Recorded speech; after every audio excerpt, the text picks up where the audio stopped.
They thought things would be different, but a first-round loss. And a sweep. Boston, 4 in a row. Well, that was embarrassing.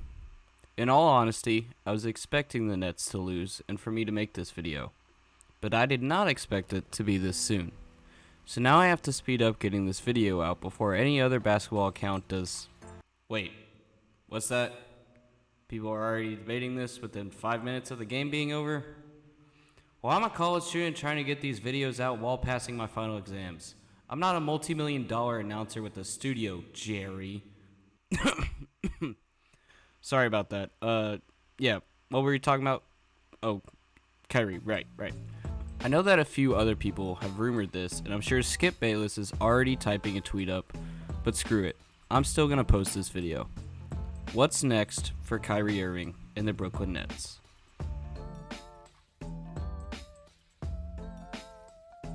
For the more casual of fans, this seems like a really dumb question. Kyrie claimed he wants to stay with the Nets, so he is, right? And to those that think that, I ask, is this the first game of basketball you've ever watched? So many times we've seen players say that they want to stay on the team, only to leave later. We've even seen it on this very team in this very season, with James Harden saying he doesn't want to leave Brooklyn despite having his frustrations, only to be traded for a bench rider shortly after. At the end of the day, the NBA is a business, and every team, coach, and player inside of it is a business as well, where players have to build and maintain their own marketability. That includes telling fans and reporters what they want to hear. With Kyrie, this is even further proven by his pattern. While with the Celtics and a similar roster that just beat him, Kyrie insisted he did not want to leave Boston, only to turn around and leave by the end of the very same season. The reason for this is mainly because of an interest that was already there for New York, but also locker room drama started to develop as the season progressed. Now we're seeing similar things in Brooklyn.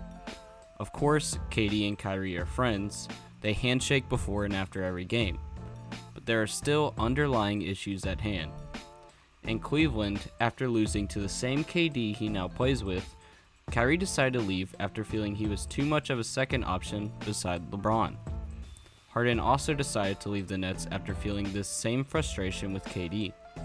And Kyrie is now taking on a similar role in Brooklyn that he did in Cleveland, but the situation is handled a little differently.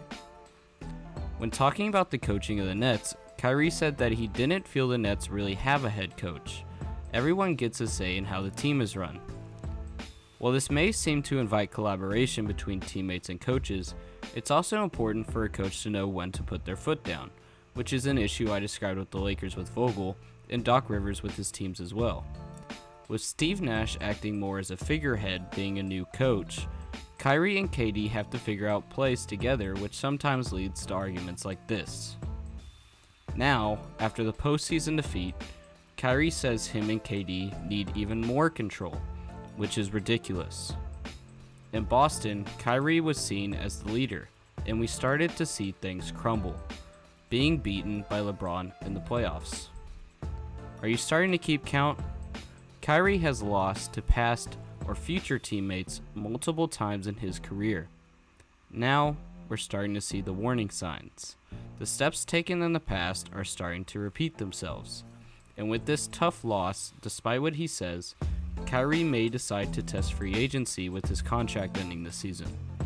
The Brooklyn Big Three had a short time to accomplish their goal, and it didn't happen. So now the question is a matter of what options Kyrie has if he decides to leave. Well, even with all this information laid out, unfortunately there aren't that many options that would likely seem appealing to Kyrie. On returning to Brooklyn, Kyrie lands $36 million with his bird rights, as well as staying in the New York area like he's always desired for many years.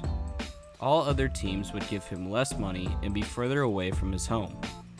Many people have also jokingly told Kyrie to retire after only playing part-time with the Nets. But come on, would you turn down a free $36 million just to retire and sit on the couch watching NBA games that you used to take part in? I didn't think so either. So if Kyrie does resign, what happens to the Nets? Do they relinquish more control to Kyrie and KD like Kyrie wants, even after others have seen their frustration with Irving in a leadership role? Or do they give less control to players, in which Steve Nash calls the shots despite being an amateur coach, and leave Kyrie in the same position as Cleveland, being the second option on the floor and a shadow in the spotlight? I guess only time will tell. Anyway, that's all I got for this video, guys. I would appreciate it if you shared the video around or liked and subscribed if you enjoyed. Last time I asked you guys to do that, the video got 8,000 views, which is the highest viewed video on my channel, and I got about 100 subs in that video. So I'm asking you to please do the same again, as I'm trying to hit 500 subs by the end of the year. Anyways, I'll see you guys in the next one. This is not okay. This needs to stop now. Hold up. Wait a minute. Something ain't right.